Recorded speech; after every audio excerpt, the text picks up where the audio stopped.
Perkembangan ilmu, pengetahuan, dan teknologi suatu negara tentu berdampak pada peningkatan permohonan kekayaan intelektualnya. Pentingnya kekayaan intelektual untuk negosiasi perjanjian perdagangan internasional ini membuat perlindungan hukum terhadap kekayaan intelektual juga menjadi muara untuk meningkatkan investasi suatu negara.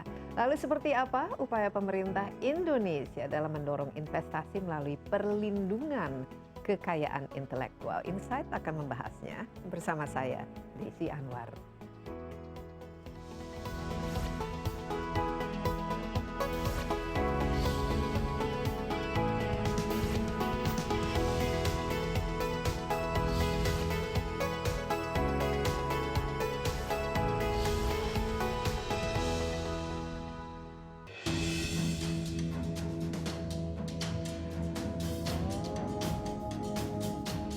Masa pandemi COVID-19 telah menekan ekonomi Indonesia hingga mengalami resesi. Para pelaku usaha Indonesia mendapatkan pengalaman berharga sekaligus uji ketahanan. Di tengah situasi ini, usaha mikro, kecil, dan menengah atau UMKM terbukti mampu bertahan, bahkan menjadi akselerator perekonomian Indonesia. Meski begitu, kesadaran pelaku UMKM untuk melindungi kekayaan intelektual masih rendah. Tak sedikit pelaku UMKM yang kurang memperhatikan aspek legalitas maupun regulasi. Padahal, untuk meningkatkan potensi ekonomi kreatif, ada banyak aspek yang perlu diperhatikan oleh pelaku UMKM. Salah satu aspek penting yaitu memberi perlindungan kekayaan intelektual produk, baik itu merek, paten, hak cipta, maupun desain industri. Oleh karena itu, masyarakat perlu mendapatkan sosialisasi dan pembekalan melalui peningkatan akses terhadap informasi dan pengetahuan. Peningkatan keterampilan dan kompetensi juga dibutuhkan untuk menunjang proses inovasi. Pemerintah pun terus berupaya mendorong para pelaku UMKM untuk meningkatkan perlindungan kekayaan intelektualnya menuju Indonesia mandiri secara ekonomi. Transformasi digital tentu saja memacu invensi yang berkaitan dengan metode bisnis. Kemajuan riset dan teknologi menghasilkan inovasi-inovasi yang kemudian juga menjadi aset dan bisa digunakan untuk kepentingan bisnis dan juga menciptakan penghasilan. Nah, pemerintah Indonesia terus berupaya mendorong investasi melalui perlindungan kekayaan intelektual. Salah satunya dengan merevisi Undang-Undang Paten Nomor 13 Tahun 2016 yang kini masuk dalam Undang-Undang Cipta Kerja. Nah, untuk membahasnya lebih lanjut sudah hadir bersama saya di studio Direktur Paten DTLST dan Rahasia Dagang DJKI atau Direktur Jenderal Kekayaan Intelektual di Kemenkumham. Ada Ibu Dede Mia Yusanti. Ibu Dede, apa kabar? Baik, Sehat selalu ya? Alhamdulillah sehat selalu. Dan kita ini sudah di PCR, ya sudah divaksin tentu saja. Ya. Tapi kita selalu menjaga protokol kesehatan karena pandemi COVID masih ada bersama kita dan ini masih harus kita tegaskan terus-menerus ya. Betul, jaga sekali. kesehatan, jaga jarak, jaga prokes. Nah, Bu Dede, ini kita bicara mengenai intellectual property right atau yang kita sebut kekayaan intelektual. Nah, sebenarnya di kita sendiri, di Indonesia sendiri, kalau kita lihat ya, kesadaran ya terhadap kekayaan intelektual itu pertama masih lemah, ya. Ini jelas kita lihat, apalagi kalau dulu nonton film biasanya beli yang dibajak ya, CD dan lain sebagainya. Banyak sekali merek-merek juga yang meniru, mencontek, mengcopy merek-merek terkenal misalnya. Kemudian ada barang-barang yang dimirip-miripin, jadi ditiru, mungkin palsu dan lain sebagainya. Terus terang Indonesia memang cukup dikenal untuk hal-hal seperti ini. Nah, ini semuanya itu merupakan pelanggaran terhadap intellectual property right atau kekayaan intelektual. Tapi sebenarnya ini kan kita juga proses edukasi ya. Yang kita sebut ya, definisi dari kekayaan intelektual itu apa? Ya. Karena kita sudah tahu kekayaan materi seperti apa, kekayaan alam gitu. Tapi kekayaan intelektual definisinya. Jadi boleh saya sampaikan di sini Mbak Desi, kekayaan intelektual itu kita sebut merupakan kekayaan intangible ya. Kalau yang tanah, gedung itu tangible kan. Tapi kalau kekayaan dan bisa diukur, bisa dilihat, betul. bisa dihitung. Tetapi dengan kekayaan intangible ini justru kekayaan intelektual merupakan aset suatu bisnis tertentu ya, yang justru semakin hari semakin mendominasi daripada aset tangible-nya. Nah, kekayaan intelektual itu sendiri itu terbagi dalam beberapa rezim ya. Jadi yang masing-masing punya kekhususan tersendiri, pelindungannya juga objek yang dilindungi berbeda, kemudian sifat pelindungannya juga berbeda. Jadi di dalam kekayaan intelektual kita mengenal ada yang disebut dengan paten ya, yang hari ini kita akan diskusi lebih dalam. Kemudian ada copyright, hak cipta, jadi untuk penulis, buku, penulis, betul sekali, film, lagu. Nah, itu dilindungi melalui hak cipta. Sementara ada juga pelindungan merek, trademark. Nah, ini yang sering disalahgunakan. Nah, trademark itu adalah suatu tanda pembeda yang di dalam perdagangan. Jadi orang kan akan memilih suatu atau membeli suatu barang, tentu dia akan lihat mereknya. Biasanya ada logonya seperti logonya apa, juga, warnanya gitu. juga. Jadi Mbak Desi bisa bayangkan bagaimana suatu perusahaan itu membangun merek tuh biasanya sampai puluhan tahun untuk bisa masyarakat mengenal merek. Jadi disitulah letak berharganya suatu pelindungan merek. Kemudian ada yang disebut dengan desain industri. Tadi Mbak Desi sebutkan ada yang mirip-mirip gitu ya. Itu pelindungannya ada di desain industri. Kita juga punya pelindungan yang lain. Yang kita sebut KW. Nah, misalnya kalau KW kan bentuknya mungkin mirip, terus mereknya juga dimirip-miripin. Mirip atau sama bahkan sama, tapi palsu. Yang jelas sangat melanggar ya. Karena harganya juga dimiring-miringkan. Betul, malah sangat murah ya barangkali. Nah, kemudian ada lagi yang namanya perlindungan varietas tanaman.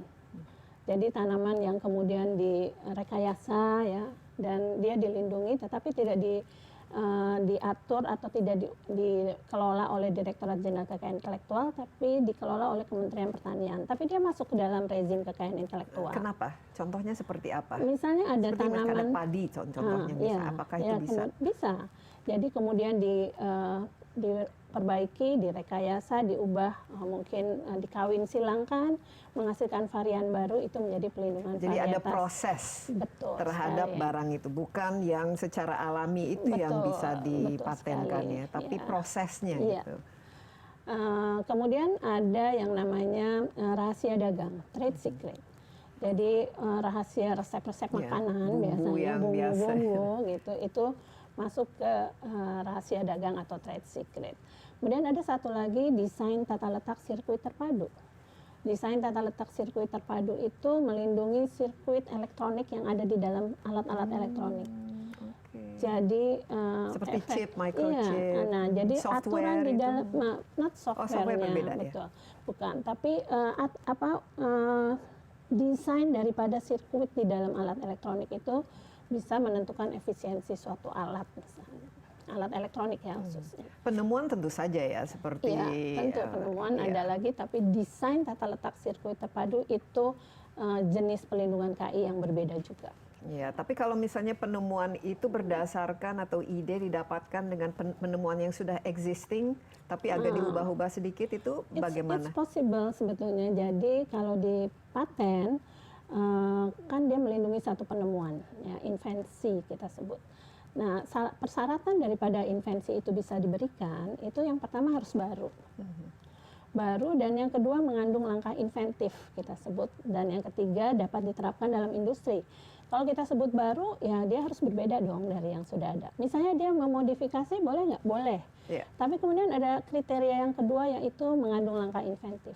Nah, mengandung langkah inventif ini, kita harus lihat apakah modifikasi atau perubahan tersebut memberikan nilai yang lebih baik daripada yang sudah ada sebelumnya. Nah, ini saya mau tanya karena sekarang kan banyak penemuan ya, inovasi yang berbasis teknologi, dan semakin lama teknologi kan semakin mirip-mirip. Kita mulai coba dengan Steve Jobs yang menemukan Apple, dan dia mulai dengan iPad kalau kita ingat, dan semua bisa touchscreen dan lain sebagainya. Kemudian keluarlah merek-merek lain, bentuk-bentuk lain, dan menggunakan prinsip inovasinya yang sama. Nah, ini di mana kita menentukan sesuatu itu memang paten asli dan mana yang nanti perlu dipermasalahkan, ada pelanggaran dalam penggunaan penemuan ini. Itu yang tadi saya sampaikan, 3 hal tadi yang utama. Novel atau baru, kemudian yang kedua inventive step. Inventive step ini yang perlu kita pahami. Jadi kriteria inventive step itu bisa bermacam-macam. Yang pertama bisa kriteria bahwa yang invensi sekarang ini lebih baik daripada yang sebelumnya. Ya. Jadi dia memberikan solusi terhadap permasalahan yang ada di invensi sebelumnya. Jadi ada penambahan. Misalnya ada penambahan, dimodifikasi, diganti mungkin komponennya, atau misalnya dalam proses temperaturnya diganti, misalnya itu juga termasuk. Itu bisa? Bisa, tetapi sepanjang dia memenuhi kriteria inventive step tadi. Nah, kemudian penilaian inventive step selain dia harus lebih baik dari sebelumnya, yang kedua adalah sesuatu yang tidak terduga oleh orang yang ahli di bidangnya. Nah, ini mungkin agak teknis banget ya Mbak Desi, tapi itu yang perlu dipahami. Jadi misalnya dengan mengubah komponen A menjadi komponen B, ternyata kinerjanya menjadi lebih baik. Dan itu bisa dipatenkan sebagai sesuatu yang baru. Bu Deni, ini sangat menarik ya, karena mungkin kita sendiri tidak tahu, tapi kita punya feeling lah. Biasanya kalau kita membeli barang atau ingin memiliki sesuatu kan, yang penting tahu mereknya seperti apa. Tapi kenapa ya ini tuh menjadi sesuatu yang penting dan harus kita proteksi dan tidak boleh dicuri lah istilahnya. Ini karena di situ ada bagian bisnisnya juga yang penting. Kita istirahat sebentar Bu Dede, tapi kita akan lanjutkan setelah yang berikut ini. Tetaplah bersama Insight with Desi Anwar.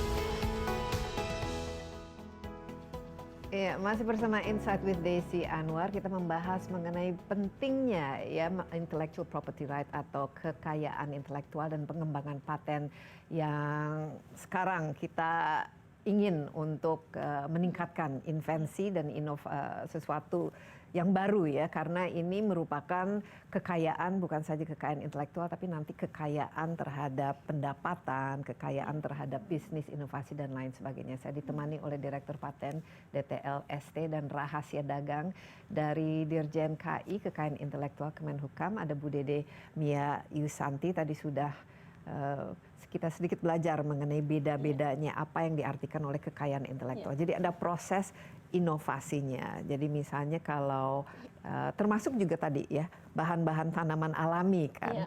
Contohnya misalnya sekarang yang sering itu adalah taruhlah kunyit misalnya. Kunyit itu sendiri tidak bisa dipatenkan kan. Betul sekali. Tapi kalau kita olah menjadi obat atau menjadi sesuatu yang lain itu bisa. Bisa. Jadi Indonesia ini kan kaya akan pengetahuan tradisionalnya. Jadi yang namanya jamu-jamuan gitu ya, obat-obat herbal itu banyak digunakan oleh masyarakat. Dan itu sebetulnya salah satu potensi Indonesia. Di mana obat-obat tradisional yang selama ini kita gunakan itu bisa dikembangkan lebih lanjut. Menjadi satu produk yang mungkin lebih murni gitu kan. Kemudian memenuhi persyaratan tadi patentabilitas yang saya sebutkan tadi. Dan sekali lagi itu menjadi potensi itu bisa Indonesia. Menjadi potensi dan termasuk juga yang kita sebut farmakologi itu kan ya. Farmakologi yang contohnya bukan saja herbal atau tumbuh-tumbuhan, tapi virus-virus dan bakteri juga ini kan gini, bisa dari kita tanaman itu sendiri. Banyak sebetulnya obat-obatan yang sekarang kita gunakan ya oleh masyarakat itu sebetulnya berasal dari tanaman. Tapi kemudian ahlinya bisa mengekstraksi molekul yang sebetulnya berkhasiat yang mana. Nah itulah yang banyak terjadi sekarang. Mereka lebih senang melakukan penelitian dari bahan alam, dimulai dari bahan alam karena memudahkan mereka. Mereka mencari dari kunyit itu kan sudah dipakai ratusan tahun bahkan. Nah mereka mencari apa sebetulnya senyawa aktifnya. Nah itu yang kemudian dikembangkan dan kemudian dipatenkan. Kenapa saya bicara mengenai ini farmakologi ini? Karena kalau kita lihat Indonesia ini kan obat-obatan kita cari obat paten. Nah kebanyakan kan impor. Nah dan ternyata merek-merek paten ini kan jauh lebih mahal dan lain sebagainya. Jadi penting ini dalam kita mengembangkan paten itu sendiri. Nah di Indonesia ini, nah sejarah kita perkembangan ini apa yang sebenarnya menghambat? Padahal kan kita memiliki barangnya, kita memiliki tumbuhannya, herbalnya, tapi akhirnya kita masih tergantung kepada produk-produk paten yang kebanyakan Iya. hanya impor karena Iya. orang lain yang Iya. seolah-olah menemukan Nah, dan itu, Mbak. melakukan Jadi proses memang inovasi. tentu untuk menghasilkan suatu produk yang kemudian bermanfaat, ya, terus jelas efikasinya atau kemanjurannya jelas, kemudian dia bernilai paten, tentu perlu riset. Nah, ini yang kelihatannya di Indonesia ini masih menjadi kendala. Jadi pharmaceutical industries di Indonesia itu masih lebih senang mengimpor kemudian memformulasikannya di Indonesia. Karena kalau udah kita harus melakukan research and development itu biayanya luar biasa mahal. Dan mungkin dari SDM-nya juga, Dan juga kurang sebetulnya ya. saya kira SDM enggak ya? juga ya, iya. Tetapi ya itu karena mungkin lebih senang mencari jalan pintas gitu ya. Jadi Lebih gampang kita lebih impor gampang padahal nah gitu. mahal dan- Akhirnya kita tertinggal jauh dari negara-negara lain. Karena kalau kita lihat India, China, kita mungkin sebagian besar mengimpornya dari mereka. Mereka sama-sama negara berkembang ya. Pada awalnya kita sama-sama bergerak menjadi anggota WTO juga bersama-sama. Tetapi kok mereka bisa lebih maju dari Indonesia gitu. Nah itu yang tentunya perlu juga perhatian pemerintah terhadap industri farmasi ini untuk mengembangkan riset dan development. Ya, ini Agar, iya. penting sekali. Dan Betul. kalau kita bicara paten, ini kan Iya. biasanya ini paten. Nah, ini kan berarti ada kriteria-kriteria. Apa yang membuat sesuatu itu lulus bisa, Iya. oh ini obatnya paten, ini Paten. nggak jelas gitu. Nah, kalau kita lihat Mbak Desi, permohonan paten yang ada di Indonesia terkaitan dengan obat-obatan, justru yang banyak tuh dari India, gitu ya, Cina. Dari Oh, Indonesia iya. tuh sedikit sekali. Ini mereka supaya mereka bisa menjual produknya di Indonesia Indonesia. perlu ada paten dari Iya Indonesia. betul, karena dia akan dilindungi kalau dia didaftarkan. Jadi kalau tidak didaftarkan di Indonesia nih, dia tidak dilindungi. Makanya kalau kita beli obat kan ada semua daftar, ada nomornya dan nomor lain. izin Kenapa di registrasi. kita kurang orang ya tadi kan Itu selain tadi, itu Mbak. Jadi mengembangkan riset dan development ini harus menjadi salah satu prioritas pada saat ini sebetulnya, supaya kita tidak ketergantungan terus dari negara-negara lain. Nah, India berhasil atau mungkin mengembangkan. bukan karena dianggap nggak penting atau susah atau berbelit-belit, Kalau ada saya melihatnya itu mahal mungkin nggak? biayanya itu cukup tinggi. Berapa Jadi untuk biaya riset mempatenkan kalau patennya mungkin sendiri? murah, Ya murah. tapi riset and developmentnya itu yang menjadi salah satu hambatan kenapa kita lebih banyak mengimpor obat-obatan dan lebih banyak paten dari luar negeri yang Iya. berkaitan dengan obat-obatan. Ya, di nah Indonesia. ini intinya seperti Iya, itu. Obat betul. paten karena sudah ada uji cobanya dengan risetnya, Iya. jadi betul-betul disebut paten. Nah di kita justru yang banyak adalah obat-obatan palsu kan.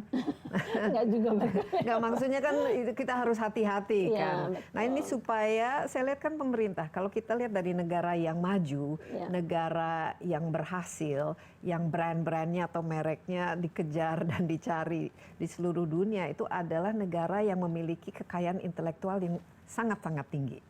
Ya kita bukan saja tadi India, tapi sekarang Korea Selatan, iya. China sekali lagi, wah ini buatan Korea misalnya, atau ini buatan Jepang, karena mereka memiliki yang namanya trademark itu sendiri. Dan bahkan kalau kita lihat sekarang, dulu mungkin kita nggak mau ya beli barang Cina. Ya, Tapi sekarang justru mereka kualitasnya juga nggak kalah dengan barang-barang dari Jepang maupun Korea Selatan. ya kalau dulu misalnya kayak di teknologi dari Jerman, Betul. kemudian dari Jepang, atau mungkin kalau pakaian, sepatu, tas dan lain sebagainya dari Italia atau dari Perancis. Iya. Nah ini di Indonesia ini kan semua kekayaan yang berkaitan dengan kemajuan sebuah negara di Indonesia ini.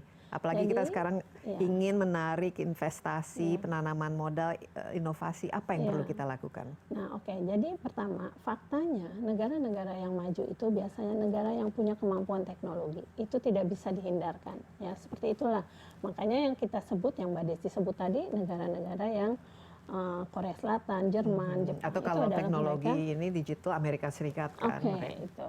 Dan kita bisa lihat juga dari jumlah permohonan patennya mereka, baik secara domestik ataupun secara internasional. Berapa kira-kira kalau Nah, dibanding? kalau kita lihat di Cina saja, itu jumlah permohonan patennya satu tahun itu 1.600.000 Per tahun? per tahun. Dari domestik? Dari keseluruhan. Dari keseluruhan. Dan domestiknya mencapai lebih dari 50%. Di Indonesia? Di Indonesia sekitar 12.000 saja total. 12.000. Nah, Tapi dengan- katanya kalau dibandingkan beberapa tahun yang Iya, lalu nggak justru apa-apa. lebih kurang. Kalau kita lihat di ASEAN, Indonesia cukup tinggi, menempati urutan bersaing biasanya dengan Singapura, pertama atau kedua dibandingkan negara ASEAN lain. Nah, cuman masih ya Indonesia ini permohonan patennya lebih banyak memilih paten sederhana. Jadi ada dua, Mbak. Paten itu ada paten sederhana Oke, dan kita paten break biasa. sebentar Ya. ya. Ini perbedaannya dan Ya. juga tapi proporsi yang dari 12.000 paten ini berapa persen yang dari domestik? 33%. 33%. Ya. Wah, kalau tidak salah dulu sempat di bawah 10%. 10%. Ada ya. kemajuan ya. Ada Ya, kemajuan. Bu Dede, kita istirahat sebentar, tapi tetaplah bersama kami. Insight with Desi Anwar akan segera kembali.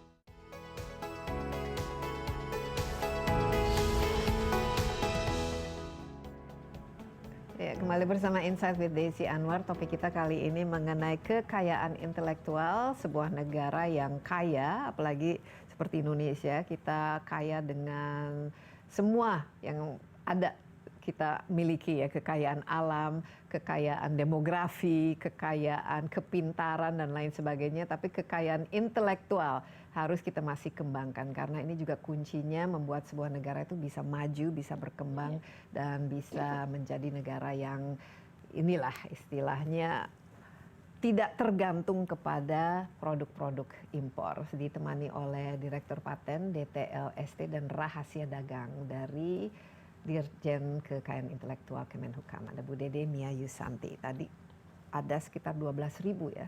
Tahun ini ya, tahun lalu ya. Tahun ini Untuk dan permohonan sekitar sekitar sama ya. Jadi sekitar 12.000 permohonan paten, 30% di antaranya adalah paten yang asal domestik. Mungkin kita fokus ke situ dulu. Iya. Dari mana-mana saja dan profilnya seperti apa permohonan paten ini? Jadi yang tadi saya sebutkan bahwa paten itu ada dua macam, paten biasa dan paten sederhana, simple patent. Jadi yang tentu kalau kita lihat, kita sebut paten sederhana, pasti objeknya pun yang dilindungi itu lebih sederhana. Nah, Contohnya apa kalau sederhana? yang ya misalnya gelas ini ya, misalnya kalau kita lihat gelas ini kemudian misalnya ada penemuan ada satu kuping lagi sehingga memudahkan untuk anak-anak minum misalnya seperti itu. Oh, itu bisa Bisa dipatenkan. kalau sepanjang memenuhi itu contoh Ya. barangnya saja. Nah, Kalau yang normal seperti normal apa? itu semua teknologi pada prinsipnya semua teknologi itu dilindungi melalui paten normal bisa. Ya. Selain dari yang sederhana-sederhana. Sederhana itu juga sebetulnya bisa dilindungi melalui paten biasa asal memenuhi kriteria 3 yang tadi saya sebutkan. Jadi yang baru mengandung langkah inventif dan dapat diterapkan dalam industri. Nah, yang terjadi di Indonesia memang sebagian besar permohonan paten yang masuk ke Indonesia dari dalam negeri domestik itu sebagian besar memang paten sederhana. Itu berapa persen dari yang 30% itu? Mungkin sekitar 60% masih paten sederhana karena memang prosesnya cepat. Ya, prosesnya cepat. Kemudian, Berapa lama kalau ini? Apa yang harus istilahnya adminnya harus dilakukan? Jadi kalau misalnya berdasarkan Undang-Undang 13 2016 Undang-Undang Paten itu jangka waktu pemeriksaannya sampai selesai 12 bulan. Tapi lama dengan juga ya? undang-undang dengan undang-undang Cipta Kerja itu sekarang turun menjadi 6 bulan. Oh, 6 bulan. Ya, nah, Dipercepat ya? Iya, jadi tidak semua negara punya sistem simple patent ini. Ya. Tujuannya apa? Simple patent itu sebetulnya untuk mengakomodir inovasi-inovasi sederhana yang ada di masyarakat, yang tumbuh muncul UMKM. UMKM. Nah, itu sebetulnya kebijakan atau policy daripada pemerintah. Kenapa kita punya simple patent? Nah, kalau normal berapa lama? Nah, ini kalau normal ini standar internasional, Mbak Desi. Jadi dalam waktu 2 tahun ya itu seperti menunggu gitu ya. Jadi 18 bulan dulu sebetulnya itu proses administrasi. Kemudian setelah 18 bulan selama 6 bulan ada yang kita melakukan yang namanya publikasi atau pengumuman daripada paten itu sendiri. Kenapa? Tujuannya apa? Yang pertama adalah memberi kesempatan pada masyarakat, pada pihak ketiga, kalau mereka ingin memberikan tanggapan atau keberatan. Ini ternyata mencuri ini punya desain saya ya. gitu. Nah, itu. Jadi 18 bulan, 6 bulan. Nah, itu selama itu diberi kesempatan pada masyarakat. Jadi cukup lama ya. Cukup lama. Tapi 18 bulan itu sendiri apa yang dilakukan? Apakah mengecek prosesnya? Ya, administrasi. Administrasi sampai selesai itu maksimum 6 bulan. Karena misalnya kalau ada kekurangan, kita akan kirim surat mereka untuk memenuhi. Dan ada jangka waktunya 3 bulan. Contoh-contoh yang dianggap kekurangan, misalnya saya ingin mempatenkan atau aplikasi untuk sebuah penemuan. Belum sampai ke situ. Belum sampai. Jadi masih proses administrasi. Jadi misalnya gini, kalau seseorang bekerja di perusahaan, gitu ya, kemudian dia menemukan sesuatu, kemudian mau dipatenkan. Nah, pada situasi seperti itu, pemilik patennya, pemegang patennya itu harus perusahaan di mana tempat dia bekerja.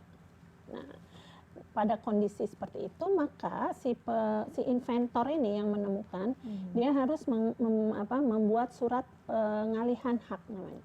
Hak dia sebagai inventor diserahkan kepada pemegang paten. Ini contohnya yang menemukan Pfizer itu kan seorang suami istri dari Turki, tapi dia perusahaannya kan Pfizer gitu. Ya. Nah, itu siapa yang memegang? Pemiliknya adalah Pfizer gitu. Jadi dia memberikan ya hak gitu. miliknya. Nah, itu harus ada surat pengalihan hak. Nah, itu contoh salah satu, ini persyaratan administrasi loh gitu. Inventor harus membuat itu dulu sebelum kemudian bisa dilanjutkan ke proses sebelumnya. Itu contoh. Ya, dan kalau misalnya ternyata ada, itu milik saya atau itu ide asalnya dari saya dan ini bisa diperdebatkan gitu ya. Itu aturan di undang-undang.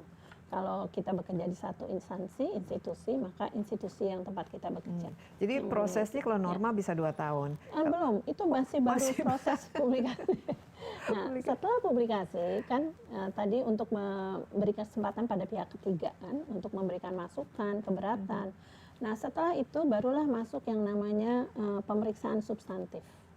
Nah, itu mulai ini tidak baru, ini tidak jelas invensinya seperti apa atau tidak memiliki langkah inventif, itu ada di proses pemeriksaan substantif. Dan jangka waktunya berdasarkan aturan itu maksimum 30 bulan. Wah, nambah lagi. Nambah. Lebih dari 2 tahun lagi itu. Iya.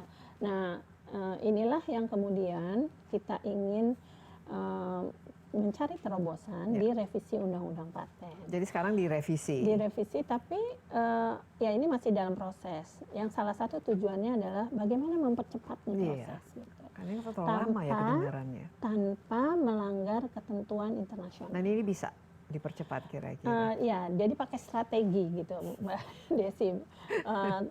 Karena gini, kenapa itu kita membuatnya tidak boleh melanggar aturan internasional? Masalahnya adalah kalau permohonan paten kita ini yang dipublikasi 6 bulan setelah 18 bulan itu didaftarkan ke luar negeri, tidak mengikuti aturan standar internasional, bisa jadi invensi atau permohonan paten tersebut di luar negeri ditolak. Betul sekali. Gitu. Tapi ini bisa dengan Undang-Undang Cipta ini kan sebenarnya kan Undang-Undang Cipta direvisi khususnya Undang-Undang Paten ini ya tujuannya supaya lebih banyak pendaftaran inovasi dan itu bisa mempercepat. Tapi tanpa mengurangi tanpa melanggar ketentuan internasional. Ini kapan akan diterapkan? Ini masih dalam proses. Kalau rencana kami, harapan kami sebetulnya ini bisa masuk ke dalam program legislasi nasional tahun 2022. Proses internal diskusi sudah selesai, masukan dari pihak ketiga sudah juga kita bahas. Jadi kita harapkan tentu ini bisa betul-betul dibahas di 2022. Iya, karena ini ya tujuannya untuk mengencourage atau yang mendorong inovator-inovator domestik ya untuk betul. Selain itu tadi yang menyinggung apa yang tadi disampaikan Mbak Desi terkait dengan investasi. Nah, jadi memang kekayaan intelektual ini sekarang selalu ada di dalam perjanjian perdagangan internasional gitu atau bilateral antara Indonesia dengan negara lain. Karena mereka ingin memastikan bahwa investasi atau bisnis mereka di Indonesia aman, terlindungi. Iya. Tidak ada nanti yang mengambil. Saya ingat waktu itu tahun berapa ya, mungkin ini sudah lama kasus ada merek atau brand yang sangat terkenal yang semua orang tahu di Paris, ternyata di Indonesia ada yang ada yang memproduksi mirip-mirip dan bahkan sama ya namanya, dan diperbolehkan gitu karena undang-undang kita. Nah ini kenapa ya bisa? Sepengetahuan saya, ini kan memang merek ya Mbak Desi yang berbeda dengan paten. Tapi seingat saya waktu itu kejadiannya adalah memang aturan di Undang-Undang Paten kita menyebutkan sistem pendaftaran merek itu adalah first to file. Siapa jadi yang paling duluan. Ya, walaupun ada ketentuan merek terkenal, si pemilik merek terkenal juga harus memenuhi ketentuan itu. Seperti misalnya harus terdaftar di beberapa negara gitu ya. Dan dalam hal ini dia kecolongan. Ya tapi kan itu di mata internasional kan kita kelihatannya kayak tapi ada pengadilan sebetulnya yang bisa menjadi salah misalnya ada satu merek yang orang memang beli karena merek itu tiba-tiba ternyata merek lokal itu dianggap lebih paten daripada lebih sah gitu lebih ya, sah karena dia mendaftar. Tapi dahulu. Sekarang nggak bisa terjadi hal-hal seperti itu. Harusnya tidak bisa karena kita juga semakin lama semakin memperbaiki kan sistem kita.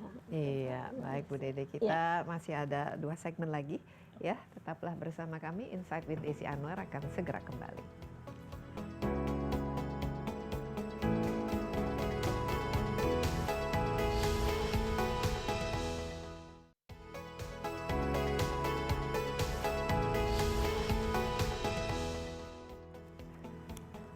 Kembali bersama Insight with Desi Anwar, saya ditemani Direktur Paten DTLST dan Rahasia Dagang dari Dirjen Kekayaan Intelektual Kemenkumham, Bu Dede. Bu Dede, ini sangat menarik karena ya banyak dari kita kan tidak tahu. Tapi sebenarnya seluruh kehidupan kita, lifestyle, apa yang kita beli, di mana kita makan, di mana kita belanja, itu yang namanya merek, brand.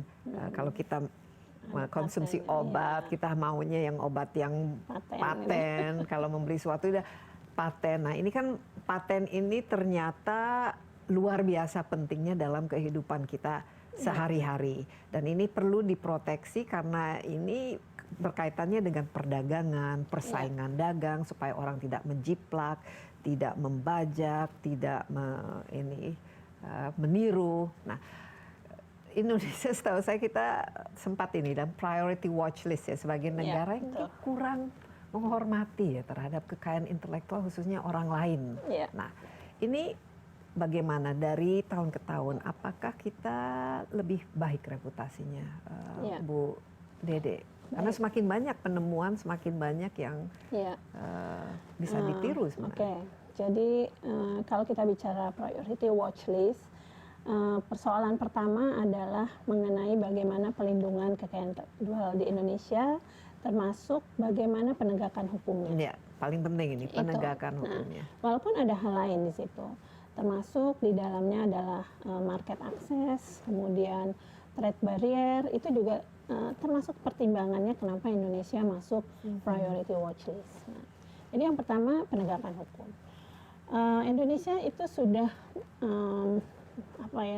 dalam posisi priority watch list ini sudah lama sekali. Hanya sempat di tahun 2006 kita turun menjadi watch list. Jadi ada priority watch list turun menjadi watch list. Nah, tapi hanya setahun balik lagi ke priority watch list. Ada berapa negara yang dianggap dalam priority watch list? Ini negara-negara bandel yang suka fake ini ya, fake goods. Tapi sih kita kalau lihat Cina itu termasuk yang priority watch list ya. Tapi negara ASEAN kelihatannya tinggal Indonesia, Malaysia, Thailand yang tadinya bersama-sama Indonesia di priority watch list, mereka sudah terangkat menjadi watch list paling tidak gitu.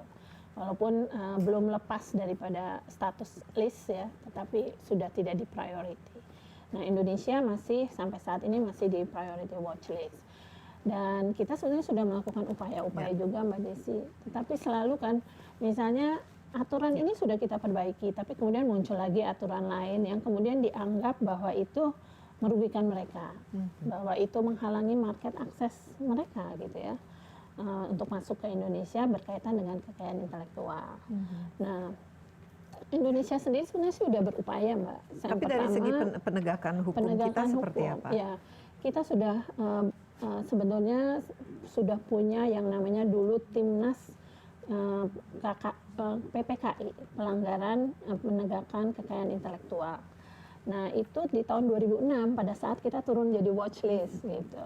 Tetapi ternyata Timnas PPHKI ini tidak kelihatannya menurut Amerika nih, mereka melihat bahwa ini masih nggak efektif sehingga turun lagi ke priority watch list.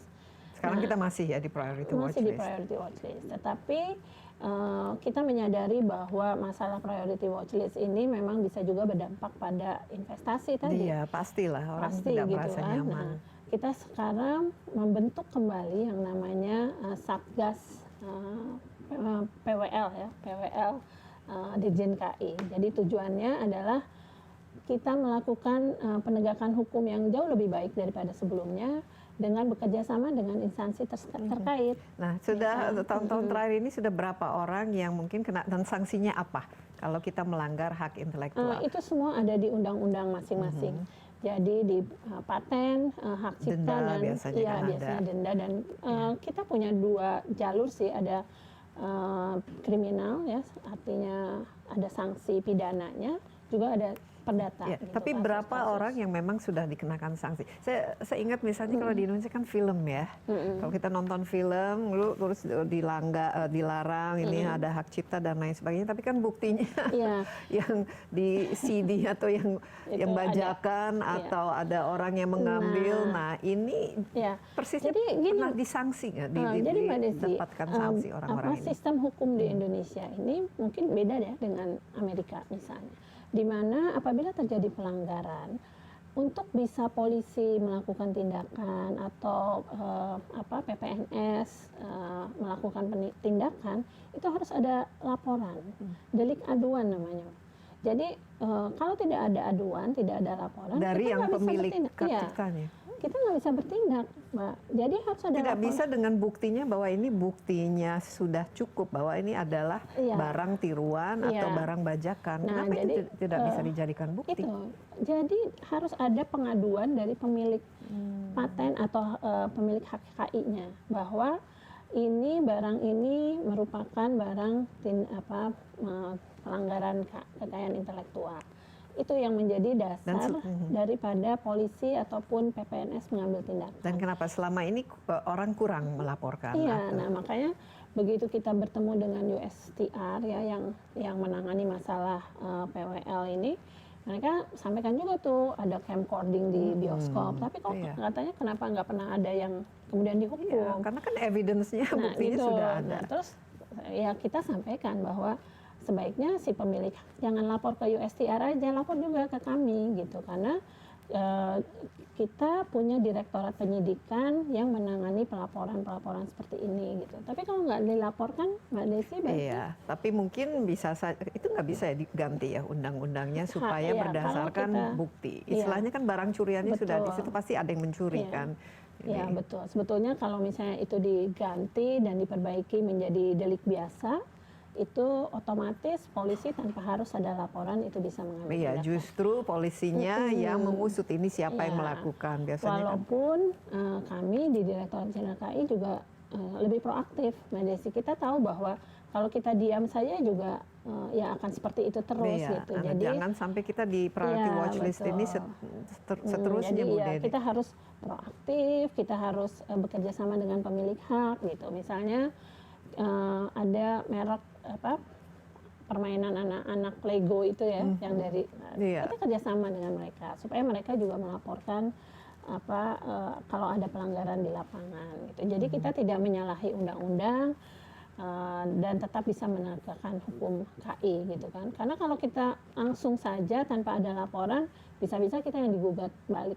Iya, tapi kan ini, nah inilah salah satu masalahnya di Indonesia karena mungkin punishment-nya atau hukumannya tidak terlalu berat atau dianggap enteng atau tidak dianggap penting. Ya contohnya tadi misalnya Lego itu kan, Lego ini kan mereka sebuah brand yang sudah dibangun berpuluh-puluh tahun, taruhlah tiba-tiba ada yang lokal terus yang sebutnya Legi gitu, dan ini kan harus Betul. didaftarkan juga kan barang-barang itu, dan sebenarnya kan palsu ya. Iya, bisa jadi palsu ya. Kalau misalnya si pemilik haknya itu melaporkan, pasti kita akan melakukan tindakan. Iya.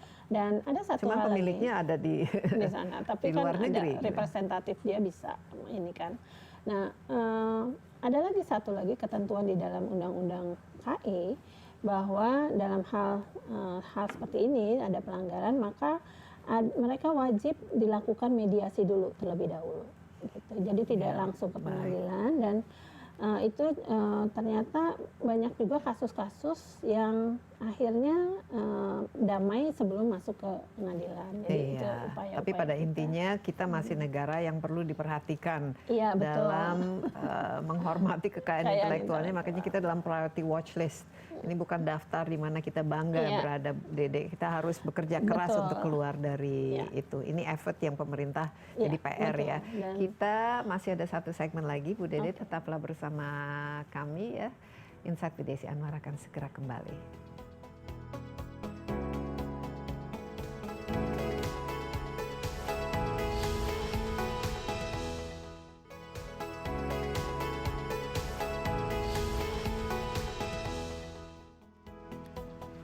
Kembali bersama Insight with Desi Anwar, saya ditemani oleh Direktur Paten DTLST dan Rahasia Dagang, Bu Dede Mia Yusanti. Kita bicara mengenai intellectual property right atau kekayaan intelektual. Jangan sampai kita mencuri kekayaan intelektual orang lain. Dan saat ini Indonesia berada dalam priority watch list. Jadi lihat sebagai negara yang kurang menghormati itu. Nah, ini akan sangat berdampak negatif kepada hubungan dagang kita dengan internasional, karena ini merupakan bagian ya dari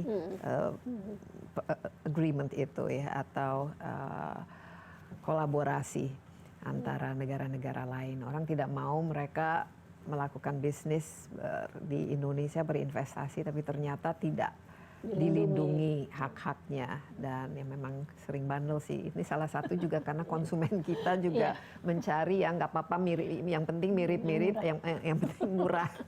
Iya, betul. Nah, ini berarti kan harus ada edukasi ya, Bu Dede. Pertama, edukasi kenapa penting. Ya, kalau kita memiliki penemuan atau kita memiliki trade secret atau trademark, brand, logo dan lain sebagainya, itu semua harus didaftarkan, dipatenkan. Kenapa? Apa benefitnya, dan kenapa ini harusnya menjadi sesuatu yang normal lah bagi pebisnis? Tentunya Mbak, mereka yang didorong untuk mendaftarkan mereknya misalnya, atau patennya, ataupun desain industri atau hak cipta di Direktorat Jenderal Kekayaan Intelektual, tujuannya tentu yang pertama melindungi. Ya. Yang kedua, memastikan bahwa memang tidak terjadi pelanggaran. Karena kalau dia meniru merek orang lain pasti ditolak, gitu kan. Jadi harus didaftarkan, tujuannya melindungi, gitu.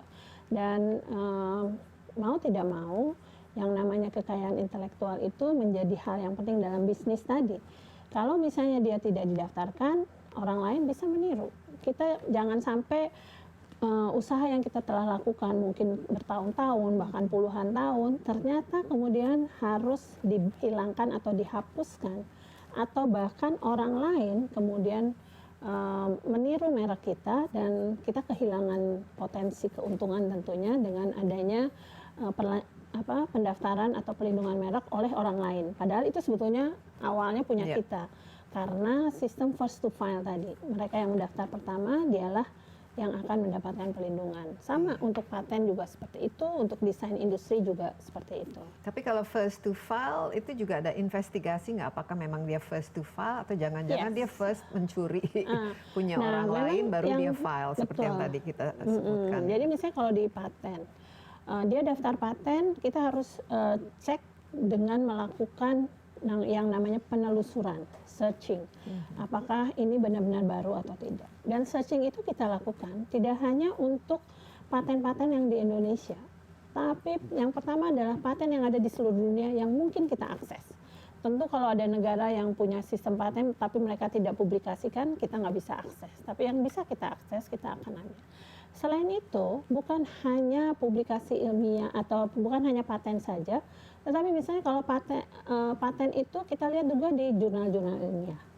Atau bahkan yang jika sekarang mungkin, bisa saja orang mendapat doktoral karena dia copy paste dari misalnya, jurnal gitu ya. ilmiah orang lain gitu. Nah, kemudian juga dari informasi apapun yang bisa diakses. Ya, via internet misalnya ternyata barang ini udah ada kok gitu. Dan gampang sekali ya sekarang Iya untuk gitu. menyusuri. Karena memang seringkali ada banyak pertanyaan seperti ini.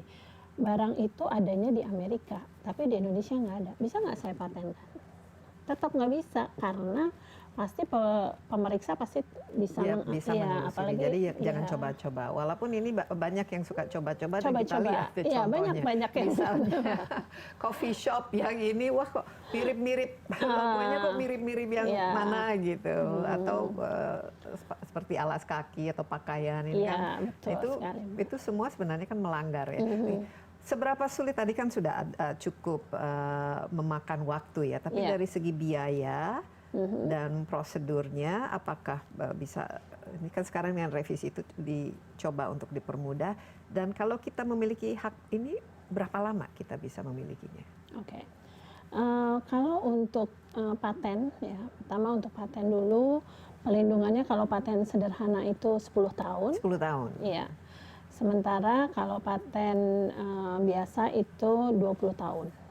Dihitung sejak tanggal penerimaan. Jadi bukan dihitung sejak tanggal diberikan, tapi sejak dia masuk ke dan terpenuhinya persyaratan administrasi. Nah, setelah 20 tahun apa yang terjadi? Bisa di-renew atau apakah ini milik publik untuk milik publik.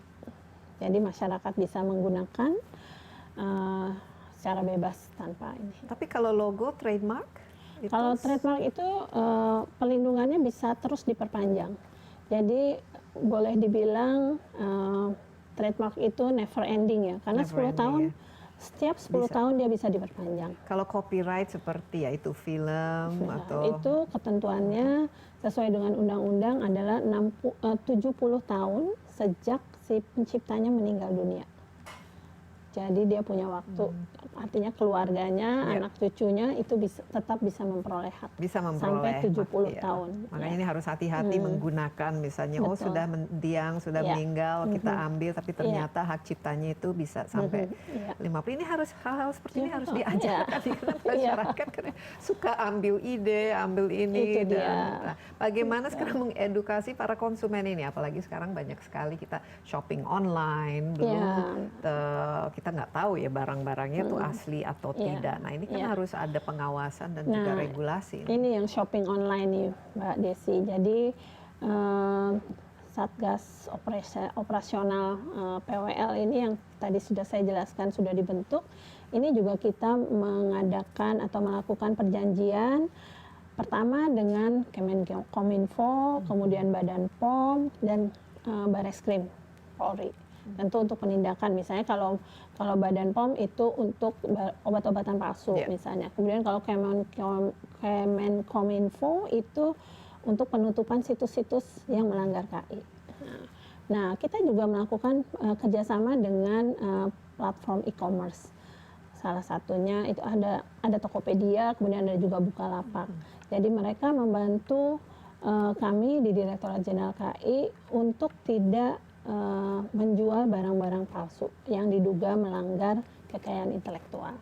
Jadi ada sistem di Tokopedia maupun di Bukalapak untuk mencegah hal itu terjadi. Dan kita juga harus hati-hati. Tapi kalau konsumen boleh melaporkan juga misalnya boleh.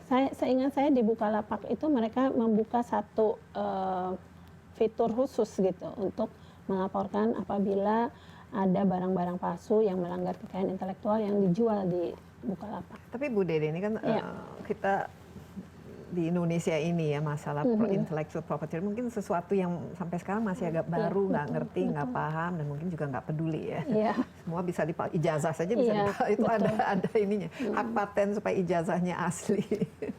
Nah, tapi kesadaran ini kira-kira semakin baik, semakin meningkat dan apakah tadi dari pemerintah sendiri karena ini kan akan supaya mendorong investasi, meningkatkan kepercayaan masyarakat atau bisnis internasional terhadap Indonesia? Ya, jadi kalau kita lihat statistik perkembangan permohonan kekayaan intelektual, itu semakin hari kita bisa lihat peningkatannya sangat signifikan. Ya. Dan itu tidak terjadi di Indonesia saja, secara internasional juga seperti itu. Jadi artinya masyarakat dunia ini sudah semakin menyadari dan memahami bahwa pelindungan kekayaan intelektual ini penting, nah, termasuk di Indonesia. Jadi pada saat masa pandemi, itu justru permohonan KI kita meningkat. Walaupun paten mungkin flat ya, tapi kalau untuk merek, hak cipta, itu justru terjadi peningkatan. Itu artinya mungkin walaupun masa pandemi, tapi bisnis mereka tetap jalan. Dan mereka sudah sadar bahwa ini sesuatu yang justru memproteksi mereka kan, dengan kalau kita menjual barang yang asli, harganya kan juga ada alasan lebih dan tinggi. Itu kalau kita punya kekayaan intelektual, Mbak, itu adalah salah satu modal kita dalam melakukan perdagangan, melakukan tawar-menawar misalnya. Kalau kita punya produk yang orang lain nggak bisa tiru, tentu harganya jauh lebih mahal dong daripada kalau betul sekali. Iya. Baik, kapan kira-kira kita semua akan mengimplementasi revisi ini untuk mempercepat? Ya, itu tadi yang kita harapkan. Kalau untuk paten diharapkan di tahun 2022 itu sudah masuk pembahasan di DPR. Itu yang kita harapkan, Mbak.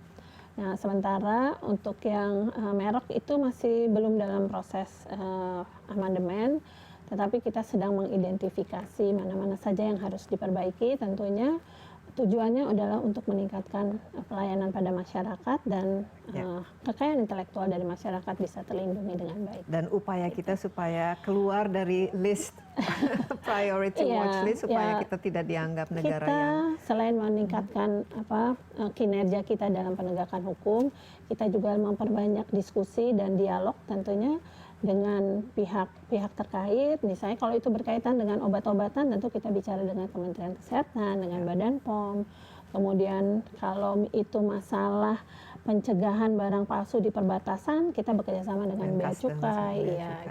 Dan juga sekarang dengan adanya simple patent ini kan bisa UMKM harusnya lebih giat lagi untuk melaporkan. 6 bulan bisa selesai dan bisa bangga memiliki merek sendiri yang tidak, mudah-mudahan tidak bisa ditiru. Kalau merek malah 3 bulan. 3 bulan bahkan ya, barang 6 bulan ya. Dengan syarat tertentu ini bisa. Kalau ini bisa dipatenkan kah ini?